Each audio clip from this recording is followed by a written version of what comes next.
We're on to week number 3. Duke football gets set for their third game of the season, taking on UConn. Going to be a fun one back at home inside Wallace Wade Stadium. Here's everything you need to know ahead of the big matchup on Locked On Blue Devils.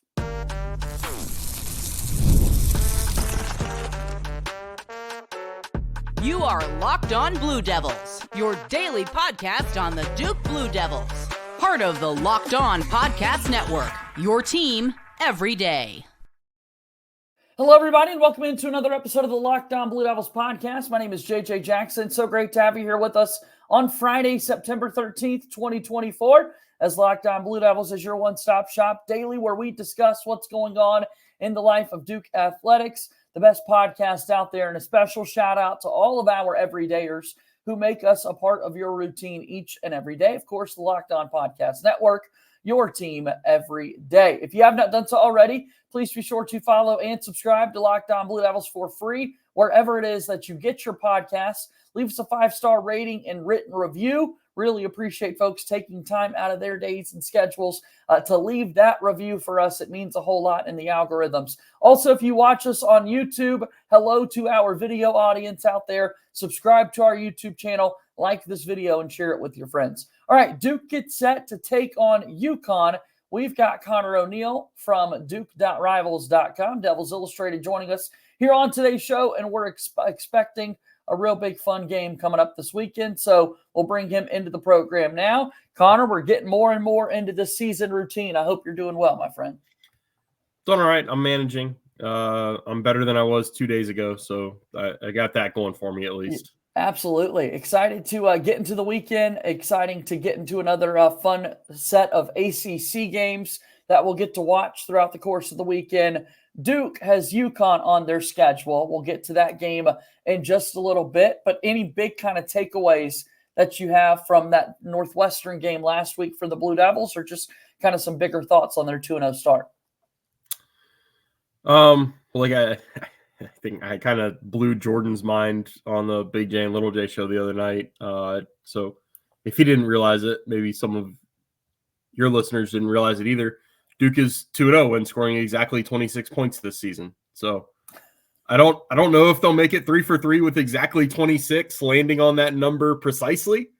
But, I hadn't made that connection. Wow. Yeah. It's two weird. It's two really weird ways to get to 26 too, right? One's a double overtime game. Both of them are 3 touchdowns, but they missed the 2-point conversion attempt both times to fall short of getting to 27 with 3 touchdowns and 2 field goals. So the little weird number games I play in my mind, and I write down all the scores on a little notepad piece of paper with their schedule written above where I keep my laptop at my desk. So yeah, weird little nugget there. Yeah, and well, I mean, look, we'll talk about this UConn game coming up in just a little bit, but I know last year something that you wrote about previewing UConn was, Duke had the shutout streak going to begin the year. So that is, we've had some scoring trends over the first couple of games through Duke football seasons these last few years. Let's get to the on-the-field product, though. To get a win like that against Northwestern in double overtime, the ground game not effective once again, but it doesn't matter because you won the game at the end of the day, and that's really what you walk away with is that W, and that's something Manny Diaz has to be happy about. Yeah, I mean, you can do some hand-wringing with things that haven't worked for Duke, but at the end of the day, God, I hate that cliche, but at the end of the day, they are 2-0, and they have a road win over a Big Ten team. And you have to be kind of the nature of it is you have to be a tough team mentally and physically to go on the road and win a game in a Big Ten stadium. Now, stadium is a loose term given where last week's game was played on the lakefront, but they did show some grit and some toughness and some resilience to win a game that, frankly, they probably had multiple chances of they should have lost it. The fumble that was overturned, the missing a field goal in the last 5 minutes that would have tied it, and then getting another chance to do that. I honestly thought that they would go for a touchdown and not put the ball on Todd Polino's right foot again. And so credit to Todd for stepping up and making part 2 into the crazy wind there. And credit to Duke for having a little bit of what's the word? Chutzpah, I think is one of the terms. Having a little bit of that to pull one out on the road. Whatever it takes to get the job done. What about Malik Murphy? His second appearance as the Duke quarterback, 3 touchdowns once again, had the big throw to Jordan Moore in the first overtime. That was just a dot when Duke needed it most. What about his day? It was a little erratic. I think his day was kind of indicative of what we'll see throughout the rest of the season, maybe with getting a little more consistent as it goes. But he's going to have moments where it looks like nobody else in the country has a stronger arm than him. And like he has some of the best arm talent in college football. But other times the ball is going to be going places that it should not go. He's going to miss open receivers. And it's just kind of one of the things that you learn with. It's one of the things that you have to kind of remind yourself. Yeah, he was a big time get in the transfer portal. He was a big time recruit. He's started 4 games in his college career. Like he is still very much inexperienced and young quarterback. And that was one of the things that we talked to him on, I believe it was Tuesday morning. And he kind of cracked me up. He's like, I wish I had 1,000 reps, but it just, you can't, like, it's not his words exactly, but it's just like, you can't just all of a sudden give yourself 1,000 game reps. You have to pile those up and accumulate them as seasons go. And, he's behind Quinn Ewers last year. He was playing backup quarterback on a playoff team. It's not like he was playing backup quarterback and was the most popular guy on a 7-5 Texas team. That was a really good team that he stepped in and won 2 games for, but he's still young and developing. And I think we can't lose track of that in all the hype and hoopla of the type of recruit he was out of the portal and the type of high school recruit he was when he signed with Texas. And as you said, I think we're set to see him continue to get better game by game, getting more comfortable within this Duke offense. And that starts with another game tomorrow when Duke will play UConn. 26 points in both games so far this season for the Blue Devils. Both games also on Friday. So first look at the Blue Devils playing a Saturday game. Going to be fun to see how all of that plays out. So we'll take our first time out here on the program and be back with more Locked On Blue Devils in just a moment. Locked On Blue Devils here today is brought to you by our friends over at LinkedIn. That's right. LinkedIn is the absolute best place in the world to be hiring for your small business. You want to find quality professionals that are right for the role. That's why you have to check out LinkedIn Jobs. LinkedIn Jobs has the tools to help you find the right professionals for your team faster and for free. LinkedIn isn't just a job board. It helps you hire professionals you can't find anywhere else, even those who aren't actively searching for a new job but might be open to the perfect role. In a given month, over 70% of LinkedIn users don't visit other leading job sites. So if you're not looking on LinkedIn, you're looking in the wrong place.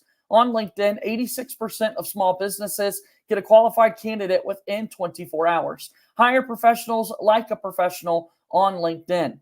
2.5 million small businesses use LinkedIn for hiring. You can post your job for free at linkedin.com/lockedoncollege. That's linkedin.com/lockedoncollege to post your job for free. Terms and conditions will apply. Another sponsor here with Locked On Blue Devils today is our friends over at Factor Meals. Factor Meals, you can fuel up with the no prep, no mess meals. Meet your wellness goals thanks to the menu of chef-crafted meals with options like Calorie Smart, Protein Plus, and Keto. Never frozen meals are dietitian approved and ready to eat in just 2 minutes from Factor. With 35 different meals and more than 60 add-ons to choose from every week, you'll always find new flavors to explore. Make your day delicious from breakfast to dessert and stay fueled with easy, nutritious options.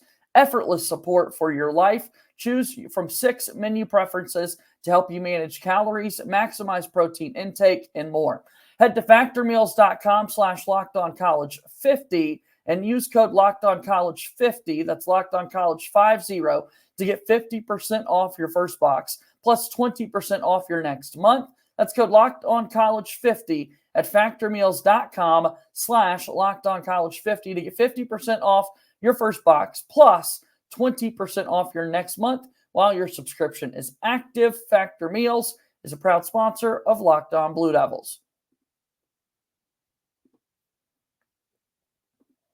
We go forward here on today's show. He's Conor ONeal. I'm JJ Jackson. He works for Devils Illustrated. It's Duke.Rivals.com. And you're talking about this game coming up against UConn. What are some of the big things that we need to know about this Huskies team, Conor? The first thing that comes to mind is they've played a 43-point loss and a 46-point win. I don't know if I've ever seen a team with that wide of array of results through their first two games. It's a little bit what you'd expect. I mean, the first one was against a Maryland team that I don't think is expected to compete at the top of the Big Ten, but also isn't a bottom feeder looking at a 3-9 season. So they were a little overmatched in that opener, and then they played an FCS team, Merrimack. So playing Duke is a break name-wise, I guess, phonetically, I think is the right word there. Yeah. Maryland, Merrimack, and Duke. One of the other things that kind of stuck out to me when you're looking for stats to quickly sum up things about teams, and we obviously know that Duke specializes in TFLs. They've got 27 of them through two games. It leads the country. UConn has allowed 3. They allowed 1 against UConn and 2 against Merrimack. The only teams in the country that have allowed fewer than 3 are two teams that you would want not to be giving up ground, is Army and Navy.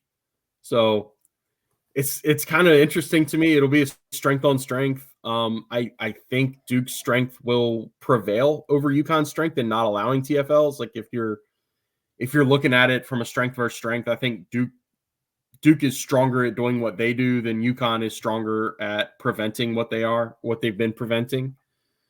But it's still an interesting little tidbit of a matchup. You'll want to know that, as is going to be the case with a lot of these teams, UConn's roster is kind of built through the transfer portal. Their quarterback came from Maine. Their running back came from Charlotte. Their receiver came from Wisconsin. The receiver kind of jumps off the page at you, Skylar Bell. He had, I think it was 296 yards last year, 38 catches. So a really paltry possession receiver type of average, like 7.8 yards a catch. He has 246 yards on 7 catches this year. So I don't think he's going to stay in the 35 yards per catch range this year. I think that would be a little outlandish. But he's been a big play guy for them in their first 2 games. So that's somebody that you'll want to watch. You'll probably see Chandler Rivers matched up on him quite a bit. And that'll be something that you need to keep an eye on. So that's on the offensive side of the ball for UConn. You mentioned kind of the lopsided defeat that they had at the hands of Maryland. So looking at their defense, and we just talked a good bit about Malik Murphy getting more comfortable. And then also Duke wants to find a way to start running the football. How does that look going into a game like this? Yeah, so that's I like looking at strength on strength matchups. There's a little bit of a weakness on weakness matchup to this because Duke has not run the ball well. Maryland's given up, I think it's 372 yards on the ground. Now it's a little lopsided as you'd expect. Again, they gave up 248 to Maryland and 172 to Merrimack. So if Duke can somehow find its way into the middle of that and wind up with like 180 rushing yards, that I think would be ideal. Like that's more, you kind of go into this game just thinking in the abstract. If Duke has more rushing yards in this game than they've had in the first 2 games combined, I think they're at 152 through 2 games. It will have been a successful game running the football. I'm a little surprised that UConn gave up as many yards as they did on the ground to Maryland because UConn's defensive line looks like it's kind of the strength of their team. The other little fun tidbit here is Duke will finally get to play a game against, I believe his name is Jaden McDonald. He was the leading tackler for Troy last year, and he played 13 games, and then he sat out the bowl game. And if I remember correctly, he was just about the only key player that missed the bowl game for Troy. Yeah. He was their leading tackler going into that game, and he was still the leading tackler after it. So nobody leapfrogged him to get him in that last game. But it's kind of funny that now, like, Duke probably watched a ton of Troy film last year and watched Jaden McDonald run around and make plays. And then in the bowl game, they didn't see him because you can't see what's not there. But now they actually get a chance to see him. It's a different scheme. He's wearing a different jersey, all that. Yeah. But it is kind of funny to note that, hey, the guy that missed last year's bowl game for Troy is actually UConn's leading tackler. I think he's got 14 through 2 games. And Duke will actually see him today. They're this week. Yeah, after transferring and everything. Good to see that kind of come together and see what Duke's able to do kind of on the ground against this UConn team in particular. Duke should feel pretty good going into a game like this. We'll have a couple of final thoughts on the matchup and more after we take just one more timeout here on today's episode of Locked On Blue Devils. Locked On Blue Devils here today is brought to you by our friends over at eBay Motors. Passion, drive, and patience. We talk about it. It's the formula for winning championships, but it's also the formula that keeps your ride or die alive. eBay Motors has everything that you need to maintain your vehicle and level it up to peak performance. Superchargers, roof racks, exhaust kits, LED headlights, and more. Whether you're into speed, power, or style, eBay Motors has you covered. With over 122 million parts for your number one ride or die, you'll always find exactly what you're looking for. And with the eBay Guaranteed Fit, your part is guaranteed to fit your ride every time, or you get your money back. Because with eBay Motors, you're burning rubber, not cash. With all the parts you need at the prices you want, it's easy to make your car the MVP and bring home huge wins. Keep your ride or die alive at ebaymotors.com. Eligible items only, exclusions apply. eBay Guaranteed Fit is only available to U.S. customers. eBay Motors, proud sponsor of Locked On Blue Devils. Welcome back. His name is Conor ONeal. I'm JJ Jackson. He's with the Devils Illustrated. Tell us a little bit about your website, Conor.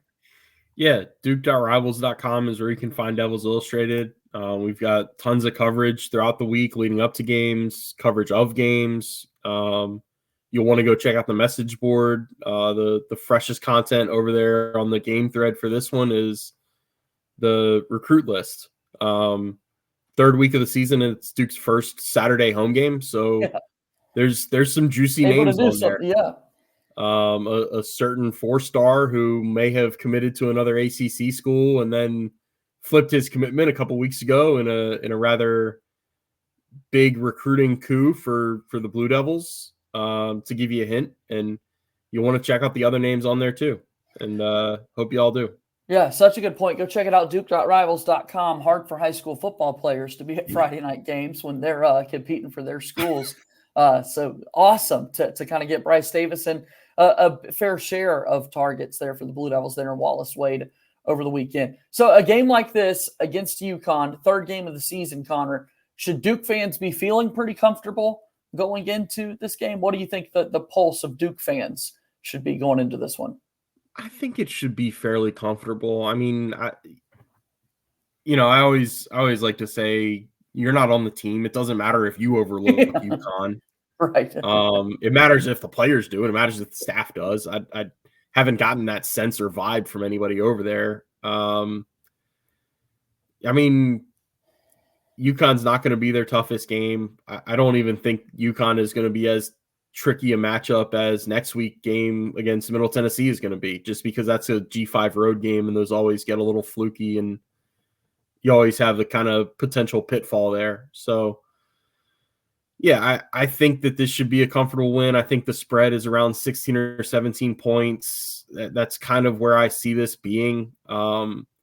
Weather might be a factor. Like, we got Francine coming through, possibly, maybe. That'll make it a little more important to run the ball.